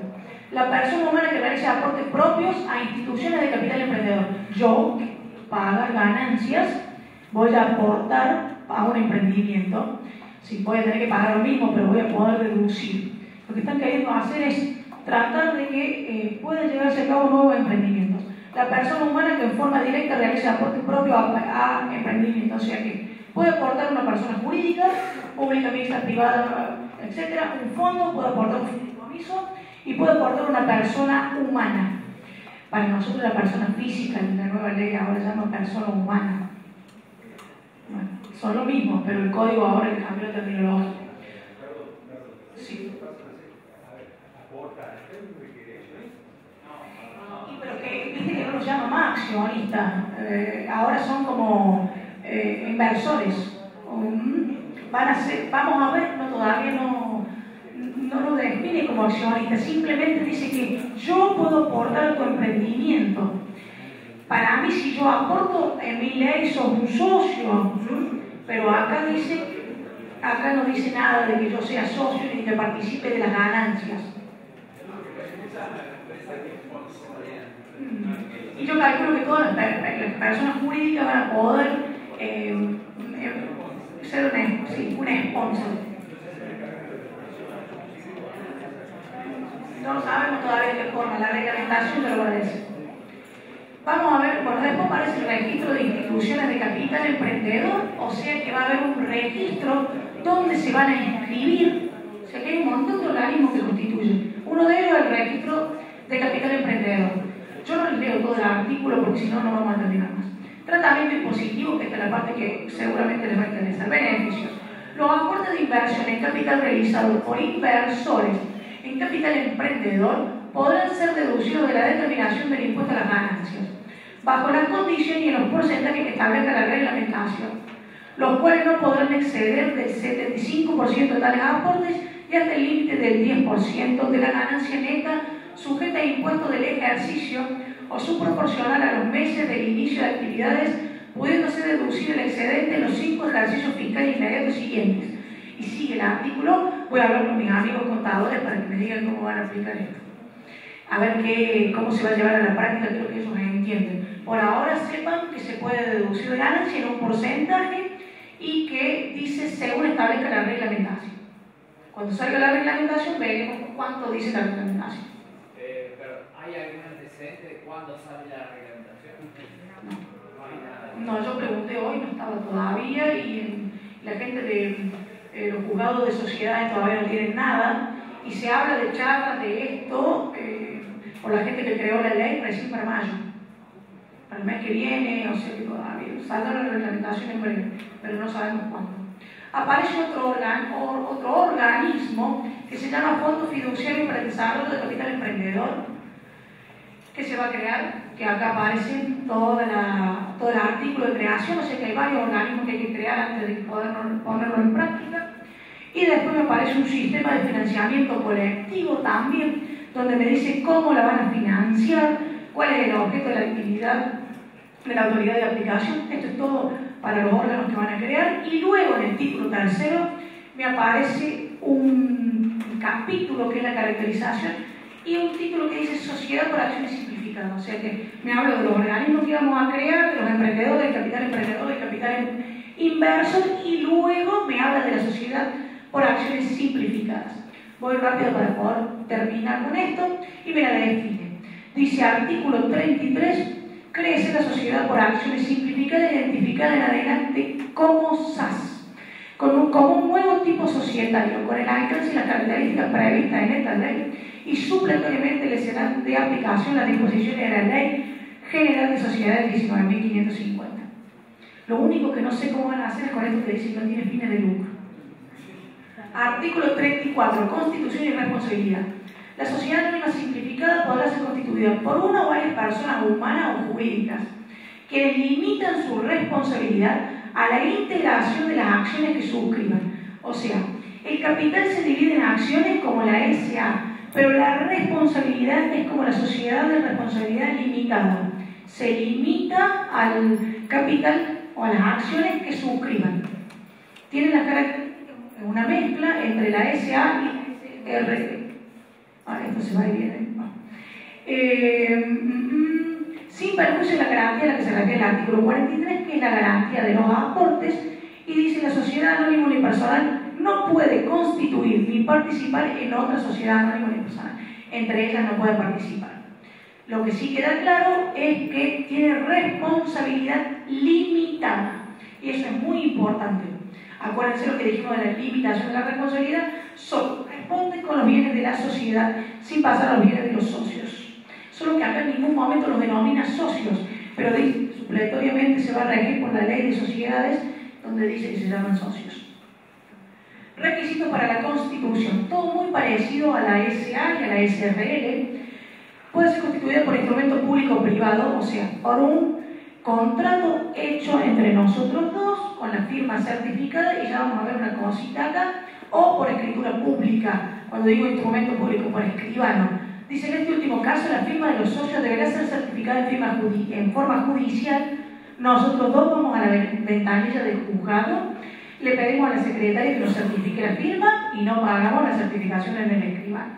O dice también de manera bancaria, que esto nosotros no lo usábamos antes en la certificación. Sí podía ser de manera judicial, pero no bancaria. Bancaria quiere decir que lo hago timbrar. Voy al banco, lo hago timbrar. O por autoridad competente del registro público respectivo. No sé cuál es la autoridad competente del registro público respectivo, calculo que es firma certificada. No es notarial porque ya lo dice antes, pero parece que hay una nueva forma también de certificar la firma. Por ahora le incorpora la bancaria. En general, si ustedes han hecho algún trámite, vieron de alguna jubilación, que les piden, anda, certifícame esto en un banco, retiran en la policía, timbran, hacen una forma bancaria. Bueno, eso es nuevo. La sociedad anónima simplificada, acá viene lo que yo les decía de forma digital. La sociedad anónima simplificada podrá constituirse por medios digitales con firma digital. Para tener firma digital, primero la van a tener que registrar. Y de acuerdo con a la reglamentación que a tal efecto se dicte. No la tenemos en la reglamentación. En estos supuestos, el instrumento deberá ser remitido a los fines de su inscripción al registro público correspondiente, o sea, al registro público de comercio, en forma de archivo digital que oportunamente se establezca. No tenemos la forma de cuál va a ser la del archivo y no tenemos la reglamentación que dice cómo va a ser lo de la firma digital y los medios digitales. Me quería hacer una pregunta. Yo recién ahora me doy cuenta que esta figura es una figura que se aplicó en Chile hace unos 10 años. En México también. Sí, es igual. Lo que sigue esto, lo que sigue es que van a que el gobierno genera una especie de software nacionales y va a habilitar a unos proveedores que son aproximadamente unos 4, son una especie de notarios digitales a los cuales nosotros le vamos a poder comprar la firma digital. Entonces le vamos a enviar por medios diferentes, por correo, hay diferentes opciones, el DNI, y ellos hacen, no sé, una cuestión, un trámite, no sé cómo lo hacen, ellos acreditan y nos envían una firma digital que tiene un formato muy específico, con una seguridad, tiene una especie de seguridad de esa firma.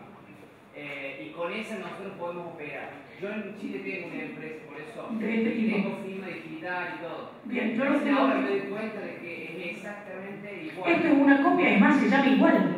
En México se llama igual, en Venezuela, no les quería dar el ejemplo de Venezuela porque si no, pero en Venezuela también y en Chile no sabía, pero bueno, lo que me dice él es que hay unos proveedores. En México se llama igual.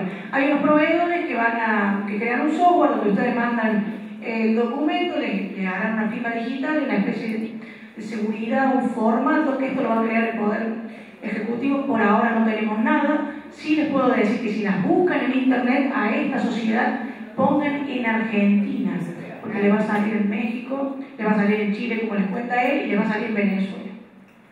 Y no sé dónde más con el mismo nombre. Después pueden tener un nombre diferente, pero ser la misma figura.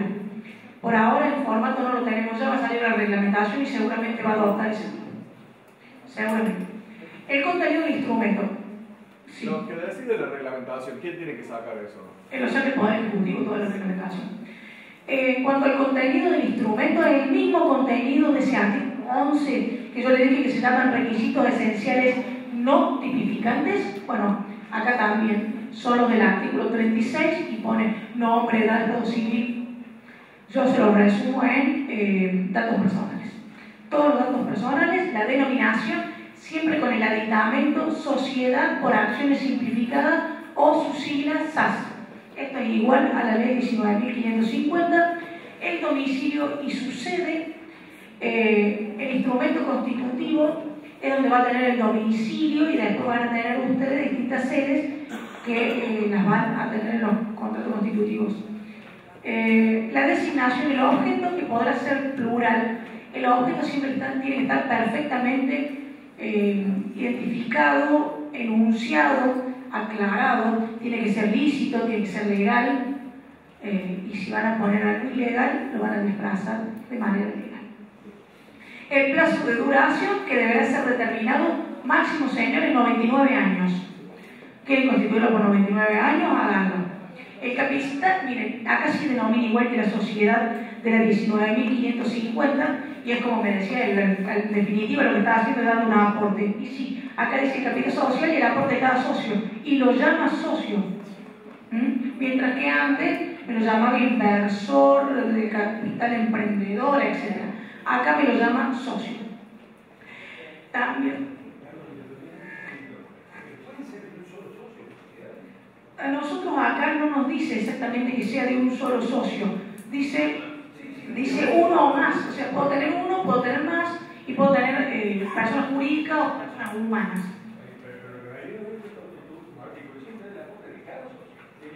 Pero antes no me lo denominó socio. Puede ser uno. Con uno solo. Y también lo otro que tenemos acá es que puede haber aportes en dinero y en especies.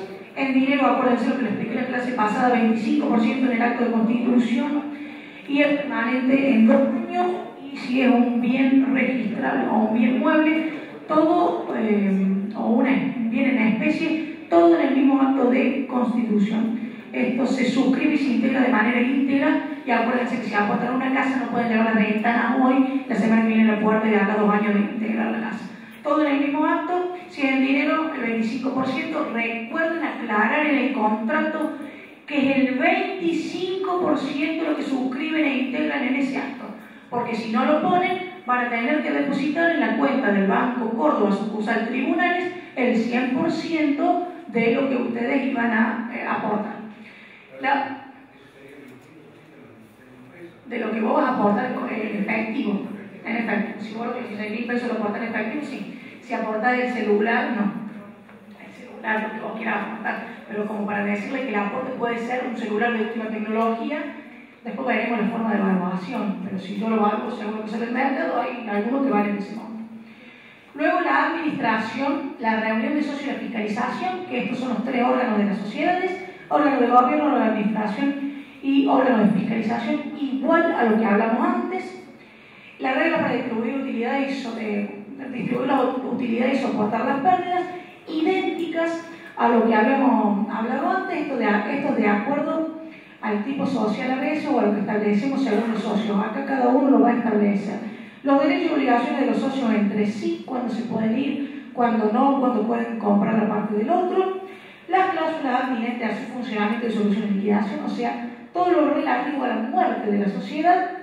La fecha de cierre del ejercicio, acuérdense que es de 12 meses, y dice luego, abajo, aclarando, que yo no se los había copiado, y al último digo, me estoy olvidando de algo importante: los registros públicos aprobarán modelos tipo de instrumento constitutivo para facilitar la inscripción registral. Tal cual lo que dijo el compañero, que son, él lo dijo para la firma digital, pero también va a ser para la constitución. Un formulario de constitución con todos los puntos que tiene que cumplir. Dice un formulario o un modelo de inscripción tipo. Sí. ¿El órgano de control se puede prescindir del órgano de contralor o no? ¿O es obligatorio? Acá ella me pregunta si se puede prescindir del órgano de contralor, o sea, de la sindicatura y del consejo de vigilancia.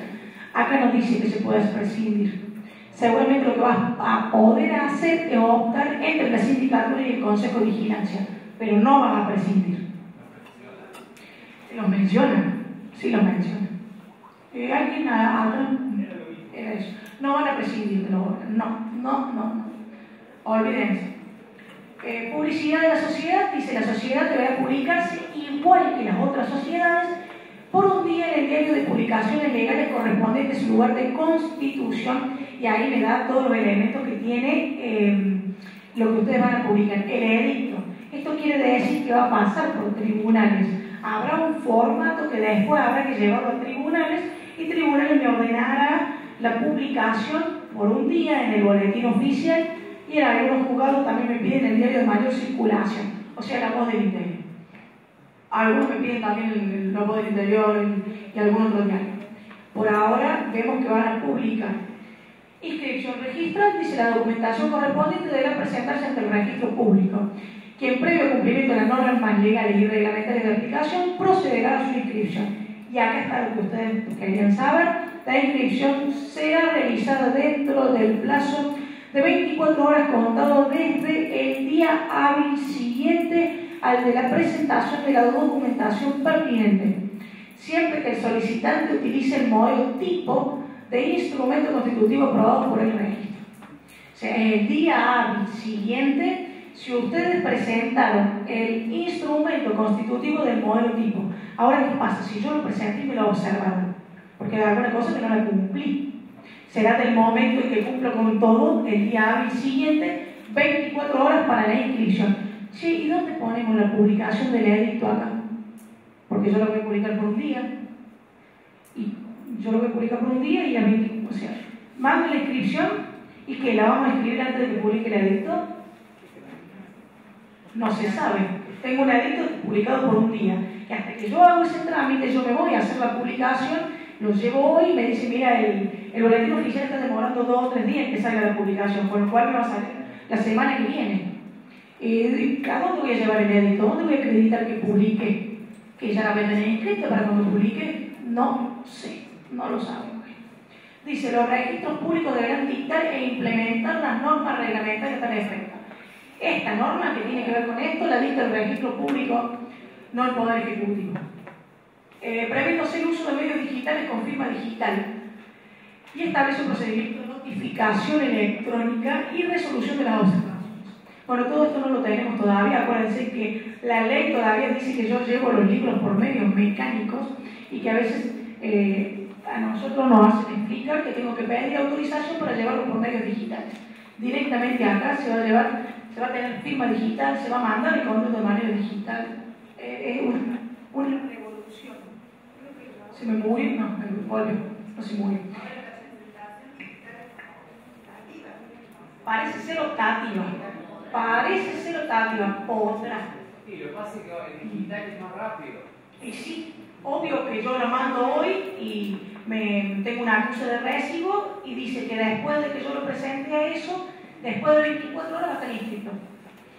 Lo único que no entiendo es dónde encaja el edicto, porque nosotros en tribunales llevamos el contrato, nos mandan a pedir los oficios para saber si están inhibidos, luego nos mandan a publicar edictos y luego nos mandan a inscribir. Son una serie concatenada de pasos.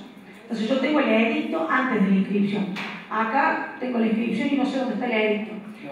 Bueno, las limitaciones a esta sociedad no pueden ser no deberían estar comprendidas en ninguno de los supuestos previstos en el inciso 1, 3, 4 y 5 del 299. O sea que todas las del 299 no pueden constituirse como sociedad anónima simplificada, menos el inciso segundo, y no podrá ser controlado por otra sociedad. O sea que la saca del 299 para que puedan optar por uno o el otro y no tengan fiscalización estatal permanente. El capital social se divide en acciones y al momento de constitución de la sociedad el capital no puede ser inferior al equivalente a 2 veces el salario mínimo, 16.120 pesos capital inicial. Suscripción e integración ya se los expliqué. Me voy a quedar sin aire en cualquier momento, si se ve que me caigo, me van a levantar. El 25% de lo que es en dinero en el acto de constitución y el 75% en el plazo de 2 años y 100 en especie de 100%. Eso es lo mismo aportes en todas las sociedades. La organización interna son todos los órganos que ya hemos hablado. Bueno, el órgano de administración puede estar a cargo de una o más personas, socios o no, y puede haber un suplente. Las reuniones en la asamblea de socios son las mismas que hemos hablado antes. La administración también es igual y puede ser el único socio, el director acá, porque puede ser una sociedad de una sola persona. Y los registros contables dice que van a llevar una serie de libros. Esto es una innovación. Yo lo estaba hablando con el doctor Gay Barbosa, que es uno de los primeros mediadores o árbitros de Córdoba, y es que cuando hay conflictos entre los socios, se soluciona por medio de arbitraje. Esto es nuevo, va a haber arbitraje para solucionar los problemas. Este es un paso previo seguramente a ir a tribunales, entonces lo vamos a solucionar por estos medios de solución de conflicto que hoy evitan que nos presentemos en tribunales, muchas veces, a veces sí, a veces no. Va a haber arbitrajes, libros que van a llevar y son registros digitales, todos pueden ser digitales, libro de actas, registro de acciones, libro diario, inventario, balance, todos los registros que obligatoriamente debe llevar la sociedad anónima o la sociedad por acciones simplificadas se individualizarán por medios electrónicos. Pero sí, señor, al fin, porque nosotros enseñamos que eran medios mecánicos, o sea, manuales, al fin lo ponen que son todos electrónicos, porque la mayoría de los contadores se manejan con programas y no todos a mano, aunque sí, todavía yo tengo compañeros que lo hacen a mano. Último artículo, creo que es el último que me queda, sí, última parte. Simplificación, dice, las entidades financieras deberán prever mecanismos que posibiliten a la sociedad anónima simplificada la apertura de la cuenta de banco, porque todo tiende a bancarizarse en un plazo máximo a establecer por la reglamentación, no sabemos cuánto, requiriendo únicamente la presentación del instrumento constitutivo debidamente inscrito y la constancia de obtención de la clave única de identificación tributaria.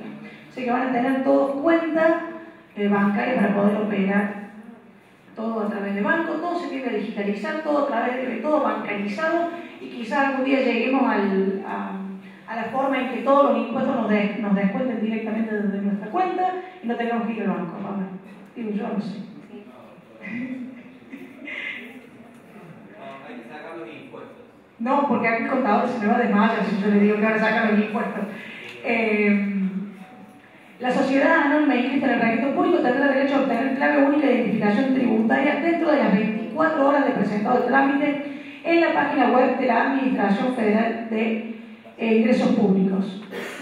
Entonces le van a dar una clave en 24 horas. Se bancariza, pero yo creo que no van a dejar de tener trabajo los contadores, porque va a haber otro tipo de problemas. Sí, seguro. Va a haber otro tipo de problemas. Después habla de los socios, de la identificación, etc. Siempre nombra AFIP, mientras exista AFIP, ustedes contadores van a tener trabajo. Lo que pasa es que sí se tiende a bancarizar. Y mucha gente a veces quiere prescindir del contador, pero no se puede. A veces nosotros, cuando yo doy clases en los cursos de contadores, que yo doy sociedades, se pelean porque hay órganos que antes los integraban solamente contadores y ahora son contadores y abogados. En realidad, ni el abogado entiende de las cosas de los contadores, por arriba entendemos, ni los abogados tampoco manejan todo lo de ni los contadores manejan lo de los abogados, ni lo de los abogados lo de los contadores. Nos complementamos, entendemos un poquito, a veces si tuvimos alguna materia contable los abogados, y quizás entiendan más los contadores porque tienen más materia de derecho que los abogados de contadores. Nosotros tuvimos una sola materia de eso y creo que los contadores tienen bastante más. De todas maneras, si ustedes necesitan algún tipo de ayuda en esto, hasta que nos salga la reglamentación, no sabemos cómo se va a implementar. Por ahora, sepan que se va a constituir en 24 horas y sepan que va a haber problemas nuevos, como lo que planteó el señor, como lo que planteó el compañero de la firma digital por proveedores. Vamos a ver qué pasa con esto cuando salga la reglamentación.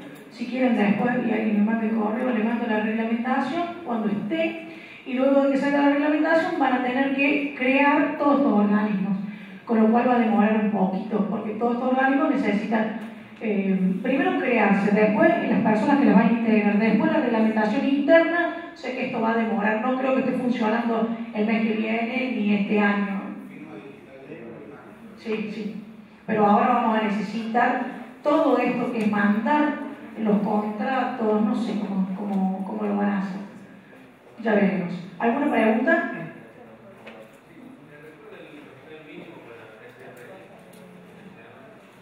Nosotros en la ley, yo no tengo un capital mínimo en la SRL y en la SA, aunque en tribunales me suelen pedir un mínimo, en la ley no tengo un mínimo. Tengo capitales, por ejemplo, sociedades que cotizan en bolsa de 21 millones de pesos, pero no tengo un mínimo en la ley.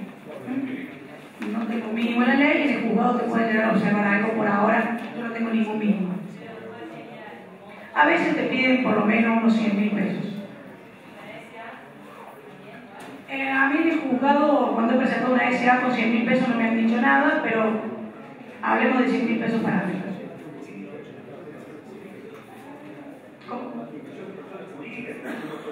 Sí, te dan un importe mínimo. De todas maneras, la ley, yo lo estoy hablando de la ley no me dice nada de mínimo, de un mínimo. Acá sí me dice un mínimo de 16.120 pesos. En la otra ley no me da un mínimo. Fíjense que todavía tiene desactualizado los montos del 299. En teoría, depositar el 25% de los nuevos aportes como capital en el Banco Córdoba Sucursal Tribunales. ¿Alguna otra pregunta? Bueno, he tenido que hablar muchísimo.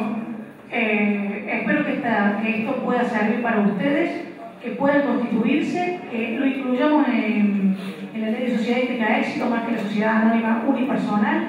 Cualquier duda me preguntan y bueno, siempre hay algún margen de alguna cuestión que no manejo, porque no todos los casos a veces los resuelven. Va viendo a partir de lo que le va pasando en la práctica también, más allá de lo que aparezca en la ley. Muchas gracias por venir y nos vemos en la próxima clase.